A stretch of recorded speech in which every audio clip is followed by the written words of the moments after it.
Price lord. ಯೇಸು ಕ್ರಿಸ್ತನ ಹೆಸರಿನಲ್ಲಿ ಜಯದ ವಾಕ್ಯ ಈ ಕಾರ್ಯಕ್ರಮಕ್ಕೆ ನಿಮ್ಮನ್ನು ನಾನು ಸ್ವಾಗತಿಸ್ತಾ ಇದ್ದೇನೆ. ಬನ್ನಿ, ಇವತ್ತಿನ ದಿನವು ಕರ್ತನಿಂದ ನೇಮಿಸಲ್ಪಟ್ಟಿದೆ. ಇದರಲ್ಲಿ ನಾವು ಆನಂದ ಪಡೋಣ, ಸಂತೋಷ ಪಡೋಣ. ಸಂತೋಷ ಆನಂದದೊಡನೆ ತಂದೆಯ ದೇವರನ್ನು ಆರಾಧಿಸುವ. ಓಕೆ, ಆರಾಧನೆ ಆದ ನಂತರ ನಾವು ದೇವರ ವಾಕ್ಯವನ್ನು ಧ್ಯಾನ ಮಾಡುವ. Come, let us worship god with together.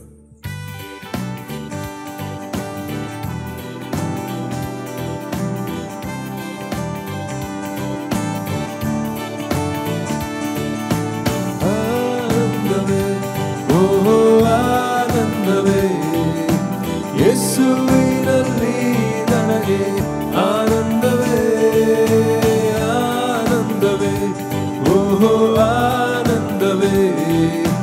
ಯೇಸುವಿನಲ್ಲಿ ನನಗೆ ಆನಂದವೇ.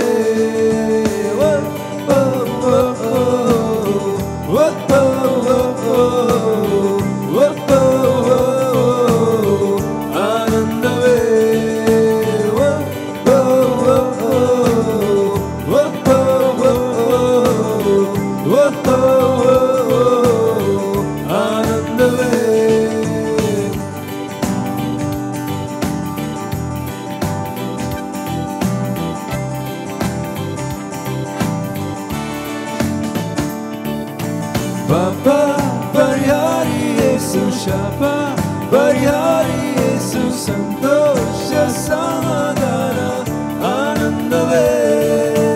ಪಾಪ ಪರಿಹಾರಿ ಯೇಸು, ಶಾಪ ಪರಿಹಾರಿ ಯೇಸು, ಸಂತೋಷ ಸಮಾಧಾನ ಆನಂದವೇ ಆನಂದವೇ, ಓಹೋ ಆನಂದವೇ. ಯೇಸುವಿನಲ್ಲಿ ನನಗೆ ಆನಂದವೇ ಆನಂದವೇ, ಓಹೋ ಆನಂದವೇ. ಯೇಸುವಿನಲ್ಲಿ ನನಗೆ ಆನಂದವೇ.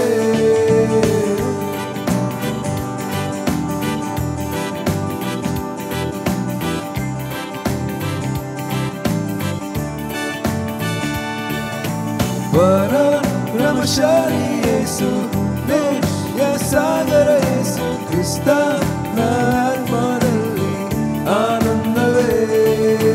ಪರಾಕ್ರಮಶಾಲಿ ಯೇಸು, ಕರುಣೆಯ ಸಾಗರ ಯೇಸು, ಕ್ರಿಸ್ತನ ಆತ್ಮದಲ್ಲಿ ಆನಂದವೇ ಆನಂದವೇ, ಓಹೋ ಆನಂದವೇ.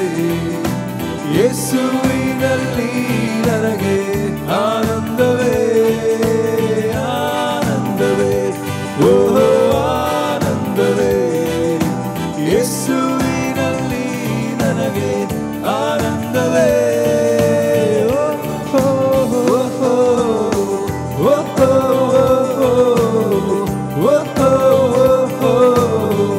ಆನಂದವೇ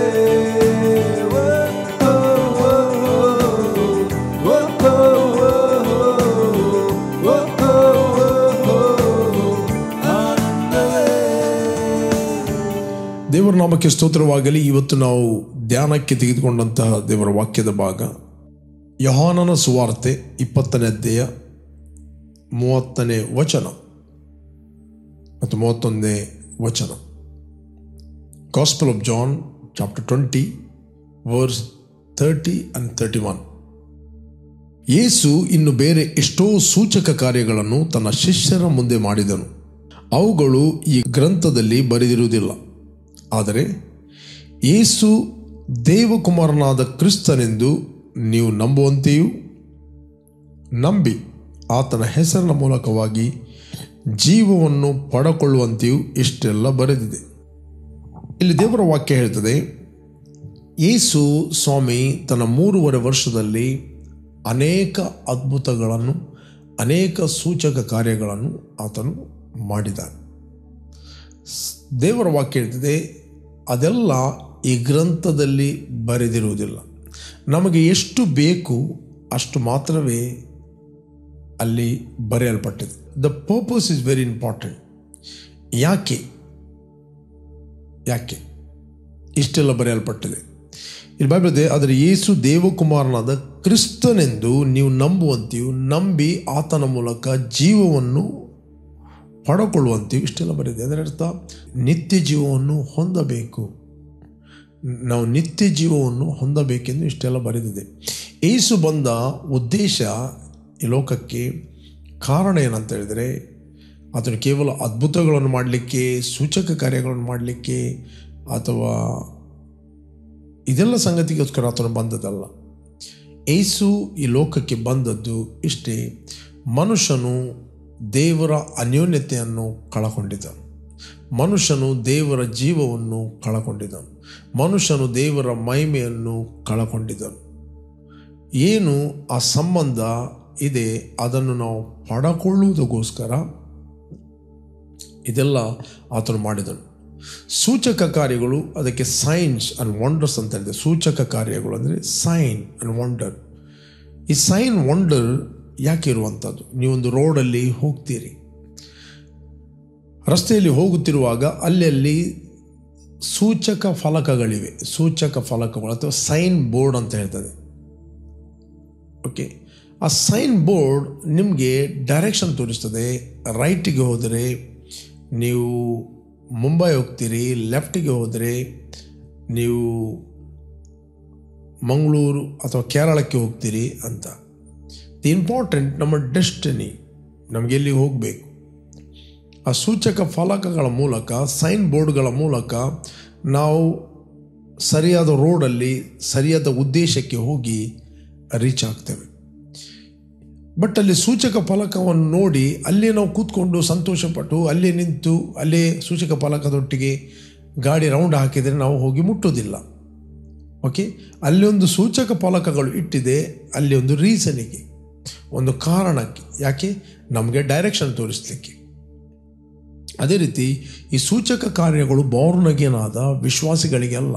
ಅವರೇ ಒಂದು ಸೈನ್ ಮತ್ತು ವಂಡರ್ ಆಗಿದ್ದಾರೆ, ಅವರೇ ಒಂದು ಸೂಚನೆ ಆಗಿದ್ದಾರೆ, ಅವರೇ ಒಂದು ಅದ್ಭುತವಾಗಿದ್ದಾರೆ. ಅದಕ್ಕೋಸ್ಕರ ಬೈಬಲಲ್ಲಿ ಅನೇಕ ಅದ್ಭುತಗಳು ಯೇಸು ಮಾಡಿದ, ಅನೇಕ ಸ್ವಸ್ಥತೆಗಳನ್ನು ಮಾಡಿದ, ಅನೇಕ ಕುಂಟರು ನಡೆಯುವಂತೆ, ಕುರುಡರು ಕಾಣುವಂತೆ, ಅನೇಕರು ಕಿವುಡರು ಕೇಳುವಂತೆ, ಅನೇಕ ಕುಷ್ಠ ರೋಗಿಗಳು, ರಕ್ತಸ್ರಾವದ ಸ್ತ್ರೀ, ಕುರುಡರು, ಬೆನ್ನು ಬೊಗ್ಗಿದವರು, ನಾನಾ ರೀತಿಯ ರೋಗದಲ್ಲಿ ಇದ್ದವರು, ಸೈತಾನು ಏನೆಲ್ಲ ರೋಗಗಳನ್ನು ತಂದಿದ್ದಾನೋ ಈ ಸ್ವಾಮಿ ಅವೆಲ್ಲವುಗಳನ್ನು ಸ್ವಸ್ಥಪಡಿಸಿದ. ಯಾರ್ಯಾರು ನಂಬಿದರು ಅವರಿಗೆ ಬಿಡುಗಡೆ ಆಯಿತು, ಅವರು ಅದ್ಭುತಗಳನ್ನು ಹೊಂದಿದ್ದರು. ಇಲ್ಲಿ ಅಷ್ಟೆಲ್ಲ ಅದ್ಭುತಗಳು ಮಾಡಿದರು, ಅದು ಎಲ್ಲವನ್ನು ಬರೆಯಲಿಲ್ಲ, ಅದರ ಅಗತ್ಯ ಇಲ್ಲ. ಓಕೆ, ಅಲ್ಲಿ ಒಂದು ಬರೆಯಲ್ಪಟ್ಟಿದೆ. ಯಾಕೆಂತ ಹೇಳಿದ್ರೆ ಯೇಸು ದೇವಕುಮಾರನಾದ ಕ್ರಿಸ್ತನೆಂದು ನಾವು ನಂಬಿ ಆತನ ಹೆಸರಿನ ಮೂಲಕ ನಿತ್ಯ ಜೀವವನ್ನು ಪಡಕೊಳ್ಳಬೇಕೆಂದು ಈ ಸಂಗತಿಯನ್ನು ಬರೆದಿದ್ದಾನೆ. ಓಕೆ, ಹಳೆ ಒಡಂಬಡಿಕೆಯಲ್ಲಿ ನಾವು ನೋಡ್ತೇವೆ, ಆದಿಕಾಂಡದಿಂದ ನಮಗೆ ಎಷ್ಟು ಬೇಕು ಅಷ್ಟು ಬರೆಯಲ್ಪಟ್ಟಿದೆ. ಓಕೆ, ಆದಾಮನು ದೇವರಿಂದ ನಿರ್ಮಿತನಾದನು, ಆದಾಮನ ಮಗ ಸೇತನು, ಸೇತನ ಮಗ ಇಂಥವನು, ಹೀಗೆ ಬ್ಲಡ್ ಲೈನ್ ಬರೆಯಲ್ಪಟ್ಟಿದೆ. ನೆಕ್ಸ್ಟ್ ಅಲ್ಲಿ ನೋಡ್ತೇವೆ, ಆದಾಮನಿಗೆ ಅನೇಕ ಮಕ್ಕಳಿದ್ದರು. ಓಕೆ, ಸೇತನಿಗೆ ಅನೇಕ ಗಂಡು ಹೆಣ್ಣು ಮಕ್ಕಳಿದ್ದರು. ಅನಂತರ ಎನೋಷನಿಗೆ ತುಂಬ ಮಕ್ಕಳಿದ್ದರು. ಅಲ್ಲಿಂದ ನಾವು ನೋಡ್ತೇವೆ ಹನೋಕ, ಮೆತುಶಲ್, ನೋವಾ. ಇಲ್ಲಿ ನೋಡುವಾಗ ನಾವು ನೋಡ್ತೇವೆ ಬ್ಲಡ್ ಲೈನ್. ಇದೆಲ್ಲ ನಮಗೆ ಅವರ ಹಿಸ್ಟ್ರಿ ಬೇಕಾಗಿಲ್ಲ. ಕಾಯನನ ಹೆಂಡತಿ ಯಾರು, ಓಕೆ, ಅದೆಲ್ಲ ಬೇಕಾಗಿಲ್ಲ ನಮಗೆ ಏನು ಬೇಕು, ಇಂಪಾರ್ಟೆಂಟ್ ಯೇಸು ಯಾಕೆ ಈ ಲೋಕಕ್ಕೆ ಬಂದ. Okay, what is the purpose of Christ, what is the purpose of Jesus. ಯೇಸು ಈ ಲೋಕಕ್ಕೆ ಬಂದಂಥ ಉದ್ದೇಶ ಏನು? ಉದ್ದೇಶ ಏನಂತ ಹೇಳಿದ್ರೆ ನಾವೆಲ್ಲರೂ ನಿತ್ಯ ಜೀವವನ್ನು ಹೊಂದಬೇಕೆಂದು. ಪ್ರೇರೆ, ಈ ಲೋಕದಲ್ಲಿ ನಾವು ಜೀವಿಸ್ತಾ ಇದ್ದೇವೆ. ಲೋಕದಲ್ಲಿ ನಾವು ಜೀವಿಸ್ತಿರುವಾಗ ನಾವು ಒಬ್ಬ ವ್ಯಕ್ತಿ ದೇಹವನ್ನು ಬಿಟ್ಟವನು ಎಲ್ಲಿ ಹೋಗುತ್ತಾನೆ? ಅನೇಕರ ಪ್ರಶ್ನೆ. ದೇಹವನ್ನು ಬಿಟ್ಟ ನಂತರ 2 ಸ್ಥಳಗಳಿವೆ. ಒಂದು ಯಾತನೆಯ ಸ್ಥಳ, ಮತ್ತೊಂದು ಪರಲೋಕ ಅಥವಾ ನರಕ ಅಥವಾ ಪರಲೋಕ. ನೀನು ಪರಲೋಕಕ್ಕೆ ಹೋಗಬೇಕಾ ಅಥವಾ ನರಕಕ್ಕೆ ಹೋಗಬೇಕಾ ಡಿಸೈಡ್ ನೀನು ದೇಹ ಬಿಟ್ಟ ಮೇಲೆ ನೀನು ಡಿಸೈಡ್ ಮಾಡಲಿಕ್ಕೆ ಆಗೋದಿಲ್ಲ. ಅದರ ಡಿಸಿಷನ್ ನೀನು ಇಲ್ಲಿಯೇ ಮಾಡಬೇಕು, ಅದರ ತೀರ್ಮಾನ ಇಲ್ಲೇ ಮಾಡಬೇಕು. ಓಕೆ, ಆ ಒಂದು ನಿತ್ಯ ಜೀವವನ್ನು ಪಡಕೊಳ್ಳುವುದಕ್ಕೋಸ್ಕರ ಯೇಸು ಸ್ವಾಮಿ ಈ ಲೋಕಕ್ಕೆ ಬಂದ, ಅನೇಕ ಅದ್ಭುತಗಳನ್ನು ಮಾಡಿದ.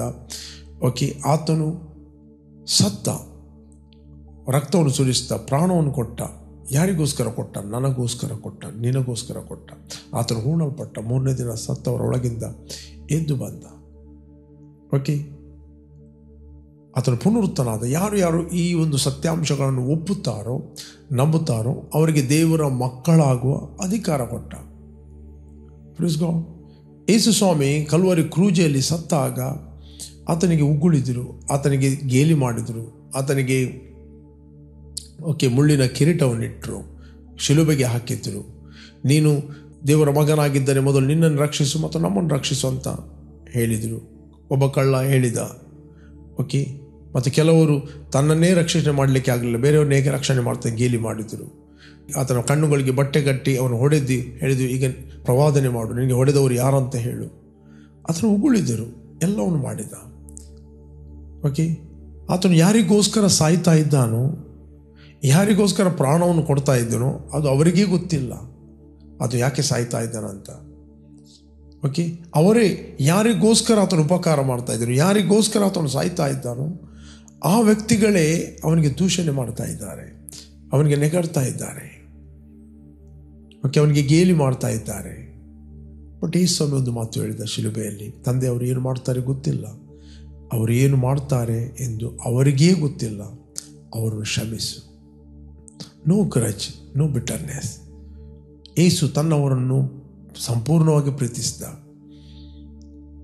ಓಕೆ, ಇವತ್ತು ನಾವು ನೋಡ್ತೇವೆ ಅನೇಕರು ಹಿಂಸಕರು, ಕ್ರೈಸ್ತ ಸಭೆಯನ್ನು ಹಿಂಸೆ ಪಡಿಸುವವರು, ಅನೇಕರು ವಿರೋಧಿಗಳು, ಓಕೆ, ಸಭೆಯನ್ನು ಹಾಳು ಮಾಡುವವರು, ಅವರೇ ಇವತ್ತು ರಕ್ಷಣೆ ಹೊಂದಿ ನಿತ್ಯ ಜೀವನ ಹೊಂದಿ ಅವರು ಹಾಳು ಮಾಡಿದ್ದನ್ನೇ ಅವರೇ ಸರಿ ಮಾಡ್ತಾ ಇದ್ದಾರೆ. ಓಕೆ, ಅದಕ್ಕೆ ಅಪೊಸ್ತಲ ಪೌಲ ಹೇಳ್ತಾನೆ, ಒಂದು ವಚನವನ್ನು ನಾನು ಓದ್ತೇನೆ. I will read for you. ಗಲಾತ್ಯ 1ನೇ ಅಧ್ಯಾಯ 11ನೇ ವಚನ. ಸಹೋದರರೇ, ನಾನು ಸಾರಿದ ಸುವಾರ್ತೆಯಂತೂ ಮನುಷ್ಯ ಕಲ್ಪನೆ ಅಲ್ಲವೆಂದು ನಿಮಗೆ ತಿಳಿಯಪಡಿಸುತ್ತೇನೆ. ನಾನು ಅದನ್ನು ಮನುಷ್ಯನಿಂದ ಹೊಂದಲಿಲ್ಲ, ನನಗೆ ಯಾರು ಉಪದೇಶಿಸಲಿಲ್ಲ, ಯೇಸು ಕ್ರಿಸ್ತನೇ ಅದನ್ನು ನನಗೆ ಪ್ರಕಟಿಸಿದನು. ಹಿಂದೆ ನಾನು ಯಹೂದ್ಯ ಮತದಲ್ಲಿದ್ದಾಗ ನನ್ನ ನಡತೆ ಎಂಥದ್ದೆಂದು ನೀವು ಕೇಳಿದಿರಷ್ಟೇ. ನಾನು ದೇವರ ಸಭೆಯನ್ನು ಅತ್ಯಂತವಾಗಿ ಹಿಂಸೆ ಪಡಿಸಿ ಹಾಳು ಮಾಡುತ್ತಿದ್ದೇನೆ. ನಾನು ದೇವರ ಸಭೆಯನ್ನು ಅತ್ಯಂತವಾಗಿ ಹಿಂಸೆ ಪಡಿಸಿ ಹಾಳು ಮಾಡುತ್ತಿದ್ದೇನೆ. ಇದಲ್ಲದೆ ನಾನು ನನ್ನ ಪಿತೃಗಳಿಂದ ಬಂದ ಸಂಪ್ರದಾಯಗಳಲ್ಲಿ ಬಹು ಅಭಿಮಾನವುಳ್ಳವನಾಗಿ ನನ್ನ ಜನರೊಳಗೆ ಸಮಪ್ರಾಯದವರಾದ ಅನೇಕರಿಗಿಂತ ಯಹೂದ್ಯ ಮತಾಚಾರದಲ್ಲಿ ಆಸಕ್ತನಾಗಿದ್ದೆನು. ಯಹೂದ್ಯ ಮತಾಚಾರದಲ್ಲಿ, ರಿಲಿಜನಲ್ಲಿ ನಾನು ಆಸಕ್ತನಾಗಿದ್ದೆನು, ನಾನು ಅಭಿಮಾನಿಯಾಗಿದ್ದೇನು. ಓಕೆ, ಬೈಬಲ್ ನಾನು ಕ್ರೈಸ್ತ ಸಭೆಯನ್ನು ಹಾಳು ಮಾಡುತ್ತಿದ್ದೇನು. ಯಾವ ವ್ಯಕ್ತಿ ಕ್ರೈಸ್ತ ಸಭೆಯನ್ನು ಹಾಳು ಮಾಡುತ್ತಿದ್ದನೋ ದೇವರು ಅದೇ ವ್ಯಕ್ತಿಯನ್ನು ಆರಿಸ್ತಾ ಸರಿಪಡಿಸಲಿಕ್ಕೆ. This the beauty of god. ಇವತ್ತು ಪ್ರೇರೆ, ಪ್ರತಿಯೊಬ್ಬ ವ್ಯಕ್ತಿ ಆತನು ನಿತ್ಯ ಜೀವವನ್ನು ಹೊಂದಿಕೊಳ್ಬೇಕು. ದೇವರೊಬ್ಬನೇ, ದೇವರಿಗೂ ಮನುಷ್ಯರಿಗೂ ಮಧ್ಯಸ್ಥನೊಬ್ಬನೇ, ಆತನು ಮನುಷ್ಯನಾಗಿರುವ ಯೇಸು ಕ್ರಿಸ್ತನು. ಓಕೆ, ಯೇಸುನ ಹೆಸರಿನಲ್ಲಿ ನಂಬಿಕೆಟ್ಟವರಿಗೆ ಆ ನಿತ್ಯ ಜೀವ ಉಂಟು, ಇಟರ್ನಲ್ ಲೈಫ್ ಉಂಟು. ಓಕೆ, ಅದಕ್ಕೋಸ್ಕರ ದೇವರ ವಾಕ್ಯದಲ್ಲಿ ಅನೇಕ ಅದ್ಭುತಗಳನ್ನು, ಅನೇಕ ಸೂಚಕ ಕಾರ್ಯಗಳನ್ನು ನೀವು ಓದುವಾಗ ಕೇವಲ ಅಲ್ಲಿ ನಿಲ್ಲಬೇಡ್ರಿ. ಬಟ್ ಯಾಕೆ ಆತನು ಅದ್ಭುತವನ್ನು ಮಾಡಿದ, ಯಾಕೆ ಆತನು ಸೂಚಕ ಕಾರ್ಯಗಳು ಮಾಡಿದ? ಎಲ್ಲರೂ ರಕ್ಷಣೆ ಹೊಂದಬೇಕು, ಎಲ್ಲರೂ ನಿತ್ಯ ಜೀವನ ಹೊಂದಬೇಕು. ಕೇವಲ ಸೈನ್ ಬೋರ್ಡನ್ನು ನೋಡಿ ಅಲ್ಲಿ ನಿಲ್ಲುವುದಲ್ಲ. ಓಕೆ, ನೀವು ಅದ್ಭುತಗಳನ್ನು ನೋಡಿದಾಗ ನಿಮ್ಮ ಮೇಲೆ ಒಂದು ಜವಾಬ್ದಾರಿ ಇದೆ. ಏನು? You must move forward. ನಿನಗೊಮ್ಮೆ ರಸ್ತೆ ಗೊತ್ತಾಯಿತು, ಸೈನ್ ಗೊತ್ತಾಯಿತು, ನೀನು ಅಲ್ಲಿ ನಿಲ್ಲುವುದಲ್ಲ, ನಿನ್ನ ಡೆಸ್ಟಿನಿಗೆ ನೀನು ಮುಂದೆ ಹೋಗಬೇಕು. ಮುಂದೆ ಹೋಗದಿದ್ದರೆ ಯು ಆರ್ ಇನ್ ಟ್ರಬಲ್. 11ನೇ ಅಧ್ಯಾಯದಲ್ಲಿ ಈ ಸ್ವಾಮಿ ಒಂದು ಮಾತು ಹೇಳ್ತಾನೆ. 11ನೇ ಅಧ್ಯಾಯದಲ್ಲಿ ಮತ್ತಾಯನ ಬರೆದ ಸುವಾರ್ತೆ, ಓಕೆ, ಮ್ಯಾಥ್ಯೂ ಚಾಪ್ಟರ್ 11 20ನೇ ವಚನ. ಮತ್ತಾಯನ ಬರೆದ ಸುವಾರ್ತೆ 11ನೇ ಅಧ್ಯಾಯ 20ನೇ ವಚನ. ಆಗ ಆತನು ತನ್ನ ಮಹತ್ ಕಾರ್ಯಗಳು ಬಹಳವಾಗಿ ನಡೆದ ಊರುಗಳು ದೇವರ ಕಡೆಗೆ ತಿರುಗಲಿಲ್ಲವೆಂದು ಅವುಗಳನ್ನು ಗದರಿಸತೊಡಗಿದನು. ಅದ್ಭುತ ಸೂಚಕ ಕಾರ್ಯಗಳು ಅದು ವಿಶ್ವಾಸಿಗಳಿಗೆ ಅಲ್ಲ. ಅದ್ಭುತ ಸೂಚಕ ಕಾರ್ಯಗಳು ಅವಿಶ್ವಾಸಿಗಳಿಗೆ. ಅದ್ಭುತ ಸೂಚಕ ನೋಡಿದ ಕೂಡಲೇ ಒಬ್ಬ ವ್ಯಕ್ತಿ ಆತನು ದೇವರ ಕಡೆಗೆ ತಿರುಗಬೇಕು. ಅದಕ್ಕೆ ಯೇಸು ಹೇಳ್ತಾ, ಆಗ ಆತನು ತನ್ನ ಮಹತ್ಕಾರ್ಯಗಳು ಬಹಳವಾಗಿ ನಡೆದ ಊರುಗಳು ದೇವರ ಕಡೆಗೆ ತಿರುಗಿಲ್ಲವೆಂದು ಅವುಗಳನ್ನು ಗದರಿಸತೊಡಗಿದನು. ಹೇಗೆಂದರೆ, ಅಯ್ಯೋ ಕೊರೊಜನೆ, ಅಯ್ಯೋ ಬೆಸ್ಸಾಯಿದವೇ, ನಿಮ್ಮಲ್ಲಿ ನಡೆದ ಮಹತ್ಕಾರ್ಯಗಳು ತೂರ್ ಮತ್ತು ಸಿದೋನ್ ಪಟ್ಟಣಗಳಲ್ಲಿ ನಡೆದಿದ್ದರೆ ಅಲ್ಲಿ ಅವರು ಆಗಲೇ ಗೋಣಿತಟ್ಟು ಹೊದ್ದುಕೊಂಡು ಬೂದಿಯಲ್ಲಿ ಕೂತುಕೊಂಡು ದೇವರ ಕಡೆಗೆ ತಿರುಗಿಕೊಳ್ತಿದ್ದರು. 22ನೇ ವಚನ, ಆದರೆ ನ್ಯಾಯ ವಿಚಾರಣೆಯ ದಿನದಲ್ಲಿ ನಿಮ್ಮ ಗತಿಗಿಂತಲೂ ತೂರ್ ಸಿದೋನ್ ಪಟ್ಟಣಗಳ ಗತಿ ಮೇಲಾಗಿರುವುದು ಎಂದು ನಿಮಗೆ ಹೇಳುತ್ತೇನೆ.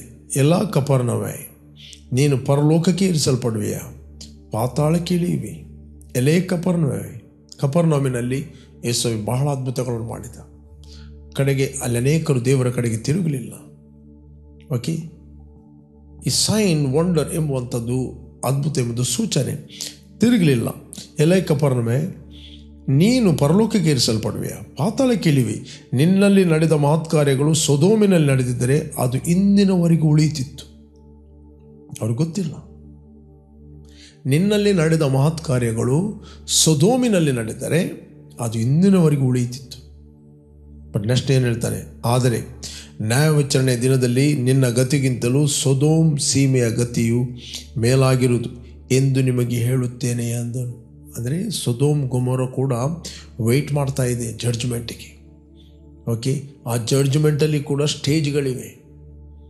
ಹೇಳ್ತೇನೆ, ನಿಮ್ಮ ಗತಿಗಿಂತ ಅದರ ಗತಿ ಮೇಲಾಗಿರುವುದು ನ್ಯಾಯ ವಿಚಾರಣೆಯಲ್ಲಿ, ಇನ್ ದ ಜಡ್ಜ್ಮೆಂಟ್. ಒಬ್ಬ ವ್ಯಕ್ತಿ ಯೇಸುವನ್ನು ರಕ್ಷಕನ ಒಡೆಯನ್ನು ಅಂಗೀಕಾರ ಮಾಡಿದ, ಒಂದು ಕ್ಯಾನ್ಸರ್ನಲ್ಲಿದ್ದ ಅಥವಾ ಕಾಯಿಲೆಯಲ್ಲಿದ್ದ, ಅವನು ಗುಣ ಆದ, ಅವನ ಟೆಸ್ಟ್ ಮನಿ ಸುತ್ತಮುತ್ತಲಿದ್ದ ಜನರಿಗೆ ಒಂದು ಸೈನ್ ಆಗಿದೆ. ಆ ಸೈನ್ ನೋಡಿ ಅವರು ದೇವರ ಕಡೆಗೆ ತಿರುಗಬೇಕು. ದೇವರ ಕಡೆಗೆ ತಿರುಗುವುದಿಲ್ಲ ಅಂತ ಹೇಳಿದರೆ they are in trouble. Okay, they must repent. ಇವತ್ತು ಸೈನ್ಸ್ ವಂಡರ್ಸ್ಗಳು ಯಾಕೆ? ನಮಗೆ ಸರಿಯಾದ ಡೈರೆಕ್ಷನಲ್ಲಿ ಹೋಗಲಿಕ್ಕೆ. ಸರಿಯಾದ ಡೈರೆಕ್ಷನ್, ಆ ಮಾರ್ಗ ಬೇರೆ ಯಾವುದಲ್ಲ, ಯೇಸುವೆ.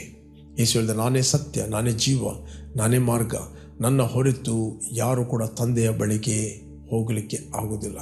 ದೇವರೊಬ್ಬನೇ ದೇವರಿಗೆ ಮತ್ತು ಮನುಷ್ಯರಿಗೆ ಮಧ್ಯಸ್ಥನೊಬ್ಬನೇ, ಆತನ ಮನುಷ್ಯನಾಗಿರುವ ಯೇಸು ಕ್ರಿಸ್ತನು. ಪ್ರೇರೆ, ಅದಕ್ಕೋಸ್ಕರ ಯೇಸು ಸ್ವಾಮಿ ಅನೇಕ ಅದ್ಭುತಗಳನ್ನು ಸೂಚಕ ಕಾರ್ಯಗಳನ್ನು ಮಾಡಿದ.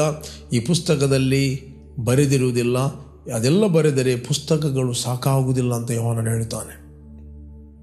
22ನೇ 30-31ನೇ ವಚನದಲ್ಲಿ ಯೇಸು ದೇವಕುಮಾರನು ಆದ ಕ್ರಿಸ್ತನೆಂದು ಒಪ್ಪಿಕೊಂಡು ಆತನ ಹೆಸರಿನ ಮೂಲಕ ನಿತ್ಯ ಜೀವವನ್ನು, ಅಂದರೆ ಜೀವವನ್ನು ಪಡಕೊಳ್ಳಬೇಕೆಂದು ಇಷ್ಟೆಲ್ಲ ಬರೆದಿದೆ. Praise God. ಇವತ್ತು ಸತ್ಯವೇದದಲ್ಲಿ ಇದೆಲ್ಲ ಯಾಕೆ ಬರೆಯಲ್ಪಟ್ಟಿದೆ? ಓನ್ಲಿ ಒನ್ ರೀಸನ್, ನಾವು ಜೀವವನ್ನು ಹೊಂದಬೇಕು.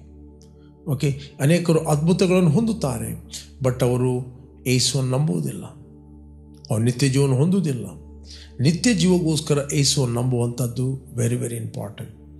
ಓಕೆ ಪ್ರೇರೆ, ನಮ್ಮ ಜೀವಿತ ಕೇವಲ ಇಲ್ಲಿ ಎಂಡ್ ಆಗುವುದಿಲ್ಲ. ನಾವು ಯುಗ ಯುಗಾಂತರಗಳಲ್ಲಿ ಜೀವಿಸುವರಾಗಿದ್ದೇವೆ. ಪರಲೋಕ ಎಂಬುವಂಥದ್ದು ಯುಗ ಯುಗಾಂತರ. ನೀನು ಎಂಬುವನು ಯುಗ ಯುಗಾಂತರಗಳಲ್ಲಿರ್ತಿ. ಬಟ್ ಯುಗ ಯುಗಾಂತರಗಳಲ್ಲಿ ನಿನ್ನ ಸಮಯವನ್ನು ಎಲ್ಲಿ ಸ್ಪೆಂಡ್ ಮಾಡುತ್ತೆ? ಒಂದು ಯಾತನೆಯ ಸ್ಥಳ ಇದೆ, ಒಂದು ಪರಲೋಕ ಇದೆ. ಪ್ರೇರೆ, ಇಷ್ಟರವರೆಗೆ ನಿಮ್ಮ ಜೀವಿತವನ್ನು ನೀವು ಕಮಿಟ್ ಮಾಡಲಿಲ್ಲ ಅಂತೇಳಿ, ಯೇಸುವನ್ನ ರಕ್ಷಕನು ಒಡೆಯನೆಂದು ನೀನು ಅಂಗೀಕಾರ ಮಾಡದಿದ್ದರೆ, ದಿಸ್ ಅ ರೈಟ್ ಟೈಮ್. ನಿಮ್ಮ ಹೃದಯದಲ್ಲಿ ಯೇಸುವನ್ನು ಕರೆಯಿರಿ. You will receive eternal life. ನೀವು ನಿತ್ಯ ಜೀವನ ಹೊಂದುತ್ತೀರಿ. ದೇವರ ವಾಕ್ಯ ಹೇಳಿದೆ, ಆಕಾಶದ ಕೆಳಗೆ ಭೂಮಿಯ ಮೇಲೆ ರಕ್ಷಣೆಗೆ ಬೇರೊಂದು ಹೆಸರಿಲ್ಲ. There is only one name, his name is Jesus. ಇವತ್ತು ನೀವು ದೇವರ ವಾಕ್ಯವನ್ನು ಅನೇಕರು ಕೇಳಬಹುದು, ದೇವರ ವಾಕ್ಯವನ್ನು ಓದಬಹುದು. ಕೆಲವರು ವಿತೌಟ್ ಜೀಸಸ್ ದೇವರ ವಾಕ್ಯವನ್ನು ಓದ್ತಾರೆ. Praise God. ಯೇಸು ಇಲ್ಲದೆ ಅವ್ರ ನಂಬಿಕೆ, ಯೇಸು ಇಲ್ಲದೆ ಅವರು ಫೇತ್ ಬಗ್ಗೆ ಮಾತಾಡ, ಯೇಸು ಇಲ್ಲದೆ there positive confession, positive thinking. Jesus is our foundation. ನಮ್ಮ ನಿತ್ಯ ಜೀವಕ್ಕೆ ಆಧಾರ ಯೇಸು. ಯೇಸು ಇಲ್ಲ ಅಂತ ಹೇಳಿದರೆ ಏನೂ ಇಲ್ಲ. ದೇವರ ವಾಕ್ಯಗಳು ಎಷ್ಟೇ ಇದ್ದರೂ ಅದು ಯೇಸುವಿನಲ್ಲಿ ದೃಢವಾಗುತ್ತವೆ. ದೇವರ ಪ್ರಾಮಿಸಸ್ಗಳು ಎಷ್ಟೇ ಇದ್ದರೂ, ವಾಗ್ದಾನಗಳು ಎಷ್ಟೇ ಇದ್ದರೂ ಅದು ಕ್ರಿಸ್ತನಲ್ಲಿ ಎಸ್ ಮತ್ತು ಆಮೇನ್ ಆಗಿದೆ. ನೀವು ಯೇಸು ಇಲ್ಲದೆ ಎಷ್ಟು ವಾಕ್ಯ ಓದಿದರೂ ನಿಮಗೆ ಅರ್ಥ ಆಗುವುದಿಲ್ಲ. ಯೇಸು ಇಲ್ಲ ಅಂತ ಹೇಳಿದರೆ you are in deception. Jesus is the word. ಯೇಸುವೆ ಆ ವಾಕ್ಯವಾಗಿದ್ದಾನೆ. ಯೇಸುವೆ ಆ ವಾಕ್ಯ ಎಂಬಾತನು ನರ ಅವತಾರ ಎತ್ತಿ ನಮ್ಮ ಮಧ್ಯದಲ್ಲಿ ವಾಸಿಸ್ತಾನೆ. ಯೇಸು ಎಂದು ಮಾತು ಹೇಳಿದೆ, ನೀವು ನನ್ನನ್ನು ಪ್ರೀತಿ ಮಾಡುವುದಾದರೆ ನನ್ನ ಮಾತುಗಳನ್ನು ನೀವು ಕೈಗೊಂಡು ನಡೆಯುತ್ತೀರಿ, ನಾನು ಹೇಳಿದೆಲ್ಲವೂ ನೀವು ಮಾಡುತ್ತೀರಿ. Love Jesus. ಯೇಸು ನಿನಗೋಸ್ಕರ ಸತ್ತಿದ್ದಾನೆ, ನಿನಗೋಸ್ಕರ ಪ್ರಾಣವನ್ನು ಕೊಟ್ಟಿದ್ದಾನೆ, ನಿನಗೋಸ್ಕರ ರಕ್ತವನ್ನು ಸುರಿಸಿದ್ದಾನೆ. ನೀನು ಒಬ್ಬನೇ ಈ ಲೋಕದಲ್ಲಿ ಇದ್ದರೂ ನಿನಗೋಸ್ಕರ ಆತನು ಬರುತ್ತಿದ್ದ, ನಿನಗೋಸ್ಕರ ಆತನ ಪ್ರಾಣವನ್ನು ಕೊಡ್ತಿದ್ದ. Don't neglect the salvation. ನೀನು ಎಲ್ಲಿಂದ ವಾಚ್ ಮಾಡಿರ್ಬೋದು, ಒಂದು ವೇಳೆ ಹೋಟೆಲಿಂದವೋ, ಮನೆಯಿಂದವೋ, ಬೆಡ್ರೂಮಿಂದವೋ ಅಥವಾ ಎಲ್ಲಿಂದ ವಾಚ್ ಮಾಡ್ತಾ ಇದ್ದಿ. ನನಗೆ ಎನ್ಕರೇಜ್ ಮಾಡ್ತೇನೆ, ಜೀಸಸ್ ಲವ್ಸ್ ಯು. ಯೇಸು ನಿನ್ನನ್ನು ಪ್ರೀತಿ ಮಾಡುತ್ತಾನೆ. ಆತನಿಗೆ ನಿತ್ಯ ಜೀವನ ಕೊಡುತ್ತಾನೆ. ನಿನ್ನ ಅಪರಾಧಗಳಿಗೋಸ್ಕರ ದೇವರು ನಿನ್ನನ್ನು ಒಪ್ಪಿಸಲಿಲ್ಲ. ನಿನ್ನ ಪಾಪದ ಶಿಕ್ಷೆಗೋಸ್ಕರ ದೇವರು ನಿನ್ನನ್ನು ಒಪ್ಪಿಸಲಿಲ್ಲ. ನಿನ್ನ ಪಾಪದ ಶಿಕ್ಷೆಗೋಸ್ಕರ ಆತನೇ ಮನುಷ್ಯನಾಗಿ ಆ ಶಿಕ್ಷೆಯನ್ನು ಆತನು ಹೊತ್ತುಕೊಂಡ, ಆ ಜಡ್ಜ್ಮೆಂಟನ್ನು ಆತನು ಹೊತ್ತುಕೊಂಡ, ಆ ತೀರ್ಪನ್ನು ಆತನು ಹೊತ್ತುಕೊಂಡ, ಆ ಶಾಪವನ್ನು ಆತನು ಹೊತ್ತುಕೊಂಡ ಮತ್ತು ನಿನ್ನನ್ನು ಆತನು ವಿಮೋಚಿಸಿದ್ದಾನೆ. He is our redemption. Jesus is our redemption. ಆತನೇ ನಮ್ಮ ವಿಮೋಚನೆ ಆಗಿದೆ. ವಿಮೋಚನೆ ಅಂದರೆ ಏನು? ಕೆಲವರು ಗೋಲ್ಡನ್ನು ಅಡವಿಡ್ತಾರೆ. ಫಾರ್ ಎಕ್ಸಾಂಪಲ್, 1 ಲಕ್ಷದ ಗೋಲ್ಡ್ ಆದರೆ ಒಂದು 80,000ಕ್ಕೆ ಅವರು 50,000ಕ್ಕೆ ಅಡವಿಡ್ತಾರೆ. ಆ ಗೋಲ್ಡನ್ನು ಬಿಡಿಸಬೇಕಂತ ಹೇಳಿದರೆ ಆ 50,000 ಕೊಟ್ಟು ಅಥವಾ 1 ಲಕ್ಷ ಕೊಟ್ಟು ಅದನ್ನು ಬಿಡಿಸಬೇಕು. ಬಟ್ ಯೇಸು ಸ್ವಾಮಿ ನಮ್ಮನ್ನು ದುಷ್ಟನ ಕೈಯಿಂದ ನ್ಯಾಯವಾಗಿ ಆತ ನಮ್ಮನ್ನು ಬಿಡಿಸ್ತಾನೆ, ವಿಮೋಚಿಸ್ತಾನೆ. ಏನನ್ನು ಕೊಟ್ಟು? ಬೆಳ್ಳಿ ಬಂಗಾರ ನಶಿಸಿ ಹೋಗುವಂಥ ವಸ್ತುಗಳನ್ನು ಕೊಟ್ಟು ಅಲ್ಲ, ಆತನ ರಕ್ತವನ್ನು ಕೊಟ್ಟು, ಆತನ ಪ್ರಾಣವನ್ನು ಕೊಟ್ಟು ನಮ್ಮನ್ನು ಆತನು ವಿಮೋಚನೆ ಮಾಡಿದ್ದಾನೆ, ನಮ್ಮನ್ನು ಆತನು ಬಿಡುಗಡೆ ಮಾಡಿದ್ದಾನೆ. ಹೀ ಈಸ್ ಅವರ್ ರಿಡಂಪ್ಷನ್. ಪ್ರೇರೆ, ಎಲ್ಲಿಂದ ನೀವು ವೀಕ್ಷಿಸ್ತಾ ಇದ್ದೀರಿ? ಇಷ್ಟವರೆಗೆ ಯೇಸುವನ್ನು ರಕ್ಷಕನು ಒಡೆಯನೆಂದು ನೀವು ಅಂಗೀಕಾರ ಮಾಡದಿದ್ದರೆ ನೀವು ಅಂಗೀಕಾರ ಮಾಡಿರಿ, ಒಪ್ಪಿರಿ, ಆಗ ನೀವು ನಿತ್ಯ ಜೀವವನ್ನು ಹೊಂದುತ್ತೀರಿ. Praise God. ನೀವು ನಿತ್ಯ ಜೀವವನ್ನು ಹೊಂದುತ್ತೀರಿ. You will receive eternal life. ದೇವರು ಲೋಕದ ಮೇಲೆ ಎಷ್ಟೋ ಪ್ರೀತಿಯನ್ನು ಮಾಡಿ ತನ್ನ ಒಬ್ಬನೇ ಮಗನಾದ ಯೇಸು ಅನ್ನು ಲೋಕಕ್ಕೆ ಕಳಿಸಿದ. ಆತನ ನಂಬುವ ಒಬ್ಬನಾದರೂ ನಾಶವಾಗದೆ ನಿತ್ಯ ಜೀವವನ್ನು ಹೊಂದಬೇಕೆಂದು ದೇವರು ತನ್ನ ಮಗನನ್ನು ಈ ಲೋಕಕ್ಕೆ ಕೊಟ್ಟ. ದ ಇಟರ್ನಲ್ ಲೈಫ್, ನಿತ್ಯ ಜೀವ. ಒಂದು ವೇಳೆ ನೀವು ಯೇಸುವನ್ನು ರಕ್ಷಕನ ಒಡೆಯನೆಂದು ಅಂಗೀಕಾರ ಮಾಡಿದರೆ ದಿಸ್ ದ ರೈಟ್ ಟೈಮ್. ನಾನು ನಿಮಗೋಸ್ಕರ ಪ್ರಾರ್ಥನೆ ಮಾಡ್ತೇನೆ. ನನ್ನೊಟ್ಟಿಗೆ ನೀವು ಏಕ್ರಿಯಾಗಿರಿ. ನಿಮ್ಮ ಹೃದಯದಲ್ಲಿ ಯೇಸುವನ್ನು ಕರೆಯಿರಿ. ಭೂಮಿ ಆಕಾಶಗಳನ್ನು ಉಂಟು ಮಾಡಿದ ಸರ್ವಶಕ್ತನ ತಂದೆ, ಯೇಸುವಿನ ನಾಮದಲ್ಲಿ ನಾವು ನಿನ್ನ ಸನ್ನಿಧಿಯಲ್ಲಿ ಇದ್ದೇವೆ.